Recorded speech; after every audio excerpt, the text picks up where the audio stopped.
In the year 897, deep within the shadowed halls of Rome, a pope gave a command so horrifying it would echo through history. He ordered his guards to break into a tomb, drag out a corpse that had been dead for 9 months, dress it in papal robes, and put it on trial before the church. This was not madness. It was calculated vengeance. This is the story of the Cadaver Synod, a moment when the living wielded the dead as weapons and terror ruled supreme. To understand how this nightmare became reality, we must travel back to the Dark Ages.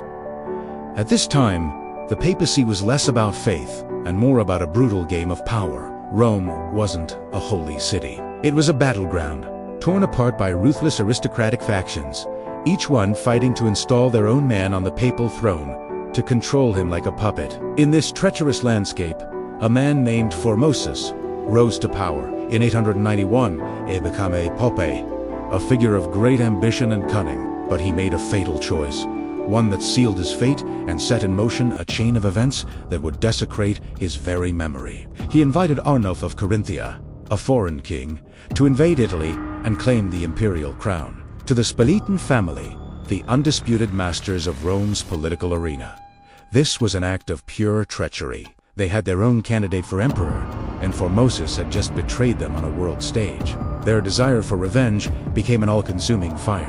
Death offered Formosus a temporary escape from their wrath when he passed away in 896.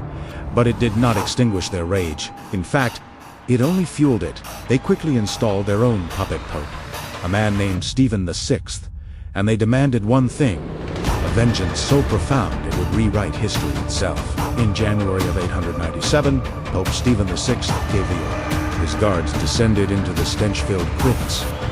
Beneath the Lateran Palace, they moved through the darkness, their torches casting flickering shadows on the cold stone walls. They found the tomb of Formosus and pried it open. The air filled with the suffocating smell of decay as they broke the seal.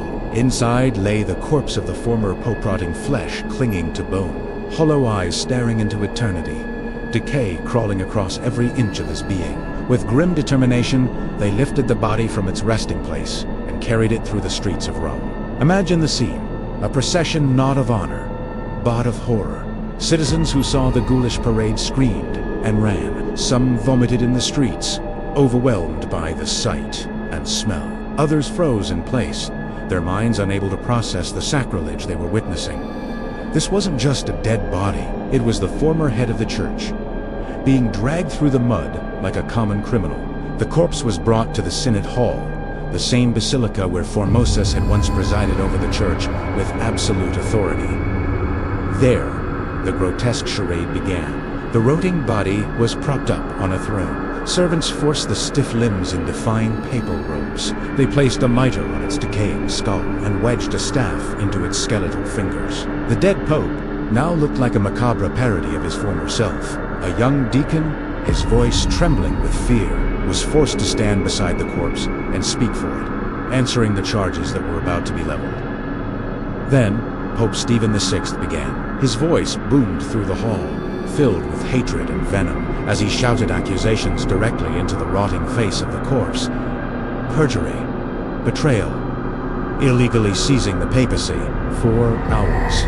This surreal spectacle continued. The hall echoed with Stephen's furious condemnations, a stark contrast to the silent, decaying figure on the throne. This was no trial. It was a meticulously orchestrated performance of horror, designed to terrorize anyone who dared to defy the Spoletan family's power. The verdict was, of course, a foregone conclusion.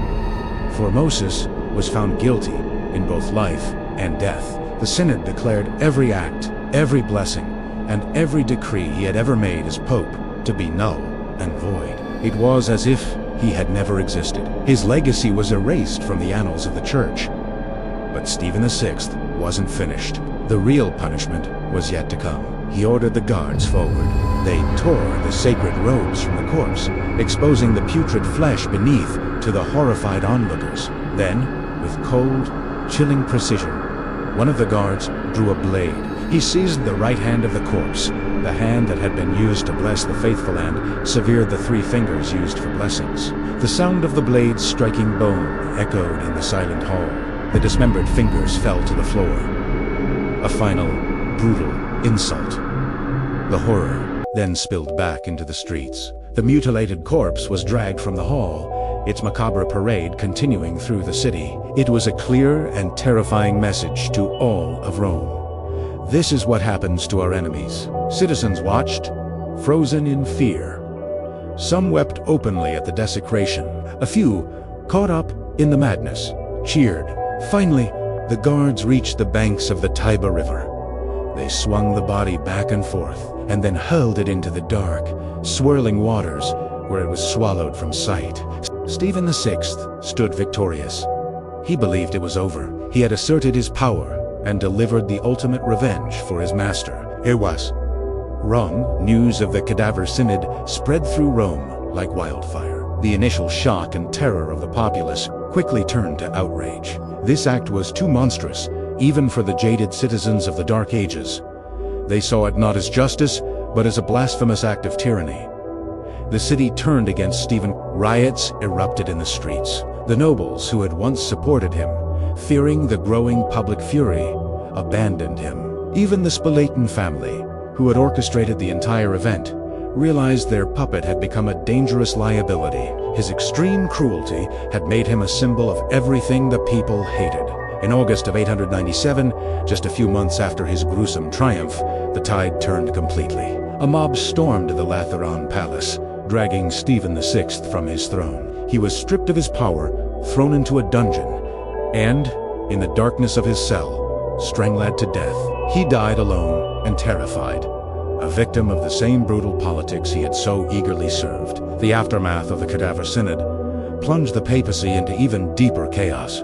For years, a succession of popes rose and fell, many meeting violent ends. The memory of Formosis's trial haunted the Vatican. A later pope, Theodore II, had the body of Formosus recovered from the Tiber.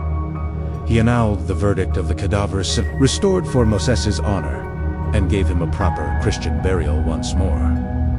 Yet the scars remained. The Cadaver Synod stands as a chilling testament to a time when power became so absolute that morality ceased to exist. It revealed a horrifying truth, that in the pursuit of vengeance, even the sacred line between life and death could be crossed.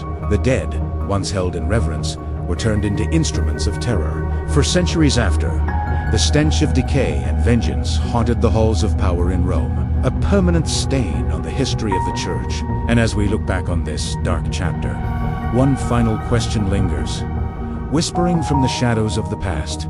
When the living are willing to wield the dead as weapons, who will be next? And how far will the darkness reach before it devours them all? Thanks for watching.